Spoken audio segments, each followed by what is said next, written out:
नमस्ते बच्चों, Sonia Verma Hindi classes YouTube channel में आप सभी का स्वागत है।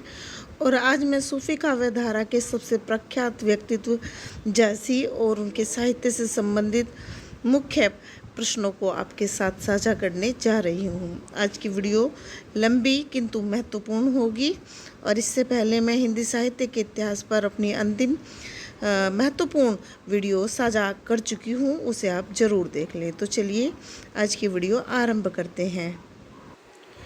देखिए, टीजीटी पीजीटी की परीक्षा की कुछ तारीखें घोषित की है आयोग ने, उन पर भी ध्यान दीजिए। और एलटी ग्रेड के फॉर्म निकले हुए हैं, उन्हें भी भरिए। तो कहीं ना कहीं ज़रूर से आपका जो है कार्य हो ही जाएगा। तो यहाँ पर हम पद्मावत से शुरू कर रहे हैं और जायसी की बड़ी महत्वपूर्ण रचना है। तो इसका रचनाकार 1540 ईस्वी और हिजरी सन 947 माना जाता है। लेखक है जायसी और जायसी का जो जन्म है वह 1492 ईस्वी में जायस्ट में हुआ था और मृत्यु हुई थी 1542 ईस्वी में अमेठी में। तो अब हम उनके पहले तथ्य को देख लेते हैं उनसे जुड़े हुए। यहाँ पर मैंने प्रयास किया है बहुत सारे प्रश्नों को बनाकर आपके साथ साझा करने का। तो पद्मावत सूफी प्रेमाख्यान परंपरा में सबसे प्रौढ़तम काव्य ग्रंथ माना जाता है। दूसरा प्रश्न बनेगा, पद्मावत के नायक नायिका हैं। तो पद्मावत में चित्तौड़ के राजा रतन सेन व सिंघल की राजकुमारी पद्मावती की प्रेम कथा का वर्णन हुआ है। अगला प्रश्न होगा, पद्मावत की कथा कितने भागों में विभाजित है। तो पद्मावत की जो कथा वस्तु है वह 2 भागों में विभाजित है। पद्मावत किस शैली में रचित ग्रंथ है। तो पद्मावत मूलतः रोमांचक शैली का कथा काव्य है। अगला प्रश्न होगा, पद्मावत कैसा काव्य ग्रंथ कहा जाता है। तो पद्मावत को रूपक काव्य कहा जाता है। अगला, जायसी ने किसे शैतान का प्रतिनिधि कहा है। तो पद्मावत में जायसी ने अपने धर्म भ्राता अलाउद्दीन को शैतान का प्रतिनिधि कहा है। आचार्य शुक्ल ने पद्मावती व रतन सेन को किसका प्रतीक माना है। तो यहाँ पर मैं आपको बता दूँ, आचार्य रामचंद्र शुक्ल ने अपने इतिहास ग्रंथ में रतन सेन व पद्मावती को आत्मा और परमात्मा का प्रतीक माना है। यहाँ राजा रतन सेन आत्मा और पद्मावती परमात्मा का प्रतीक है। डॉक्टर नगेंद्र के अनुसार शुक्ल जी का यह कथन कि रतन सेन पद्मावती आत्मा परमात्मा के प्रतीक है आज भी हिंदी साहित्य जगत में वेद वाक्य है। अगला क्वेश्चन हम पढ़ रहे हैं, पद्मावती किस श्रेणी का ग्रंथ है। तो पद्मावत समग्र रूप से उच्च कोटि का प्रबंध काव्य है। देखिए, ये प्रबंध काव्य है, इसे भी आप ध्यान में रखें। बड़ा ही महत्वपूर्ण क्वेश्चन है, जायसी कृत प्रसिद्ध ग्रंथ कौन कौन से हैं। तो पद्मावत के अतिरिक्त जायसी ने यहाँ पर देखिए अखरावट, आखिरी कलाम, चित्ररेखा, कहरनामा और मसालानामा आदि काव्य ग्रंथ लिखे हैं और जो अपने अपने विषय वस्तु के कारण हिंदी साहित्य जगत में अत्यंत प्रसिद्ध रहे हैं। अगला प्रश्न होगा, चित्ररेखा कैसा आख्यान ग्रंथ है। तो जायसीकृत चित्ररेखा एक लघु प्रेमाख्यान है। अगला प्रश्न तो नहीं है, ये पॉइंट बनेगा, जायसी हिंदी के सर्वश्रेष्ठ सूफी कवियों में प्रथम स्थान पर आते हैं। 13वें नंबर का पॉइंट हमें बता रहा है कि जायसी एक सूफी फ़कीर थे। और अगला जो है वह एक प्रश्न बनेगा, जायसी कहाँ के निवासी थे। तो जायसी अवध के जायस नामक कस्बे के रहने वाले थे और यहीं इनका जन्म भी हुआ था। जायस कस्बे में जन्म लेने के कारण उनका उपनाम जायसी पड़ा था। अगला प्रश्न होगा 16वें नंबर का, अपने मित्रों का उल्लेख जायसी ने अपनी किस पुस्तक में किया है। तो पद्मावत ने जायसी ने अपने 4 मित्रों का उल्लेख किया है। देखिए, पद्मावत में उन्होंने दिखाया है, अपने 4 मित्रों का वर्णन किया है। और अगला देखिए, छोटी से छोटी बात पूछी जा सकती है, तो प्रत्येक के लिए तैयार रहे। 17 नंबर का क्वेश्चन देख रहे हैं, जायसी के गुरु कौन कौन माने जाते हैं। तो यहाँ पर जायसी के 2 गुरुओं का हमें उल्लेख मिलता है, जिसमें से एक सैयद अशरफ और शेख मेहदी बुरहान माने जाते हैं। अत्यंत महत्वपूर्ण प्रश्न की श्रेणी में आने वाला प्रश्न है, पद्मावत कितने समय में लिखी गई। तो पद्मावत लगभग 20 वर्ष में लिखी गई थी। ये अगली जानकारी भी बड़ी महत्वपूर्ण है, जायसीकृत अखरावट में हिंदी वर्णमाला के अक्षरों के क्रम से चौपाइयों में इस्लाम धर्म के सिद्धांतों का वर्णन जायसी ने किया है। ये एक बार प्रश्न के रूप में टीजीटी में पूछा जा चुका है कि जायसी की किस पुस्तक में हिंदी वर्णमाला के अक्षरों के क्रम में बातों को वर्णित किया गया है, तो यह अखरावट में किया गया है। जैसी कृत आखिरी कलाम में मोहम्मद साहब और सृष्टि का वर्णन हमें मिलता है। और अगला क्वेश्चन होगा, पद्मावत का कौन सा भाग ऐतिहासिक माना जाता है? उत्तर होगा, पद्मावत की कथा का द्वितीय भाग ऐतिहासिक माना जाता है।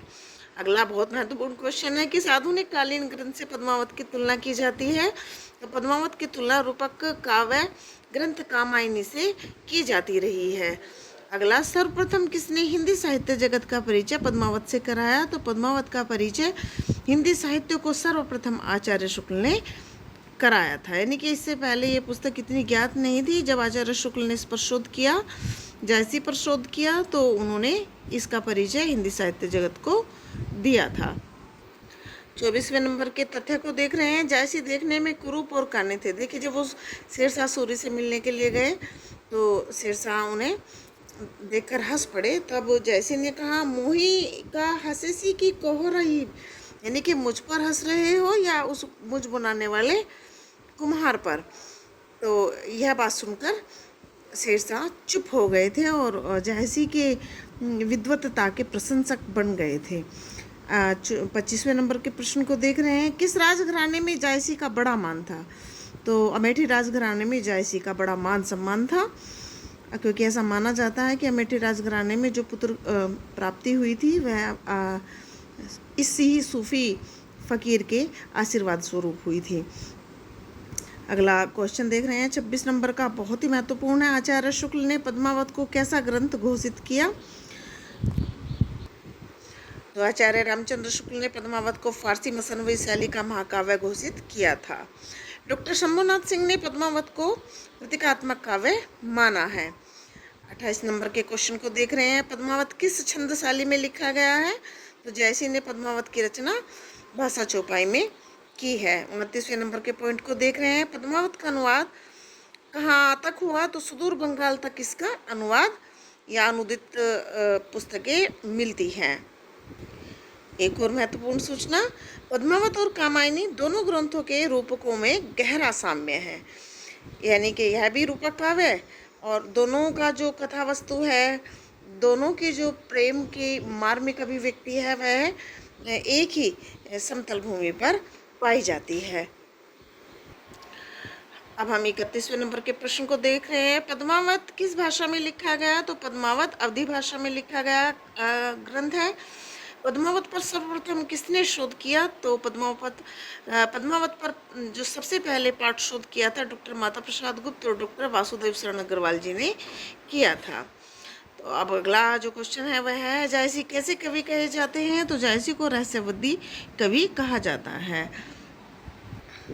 प्रश्न बनेगा कि जायसी ने पद्मावत में कितने स्थानों पर पद्मावती के रूप का वर्णन किया है? तो उन्होंने 2 स्थानों पर पद्मावती के रूप सौंदर्य का वर्णन किया है। और पहला तो करवाया है उन्होंने हीरामन तोते द्वारा राजा रतन सेन के सामने, और दूसरा जो उन्होंने उनके रूप वर्णन का जो किस्सा है वो राघव चेतन द्वारा दिल्ली में बादशाह अलाउद्दीन के सामने करा है।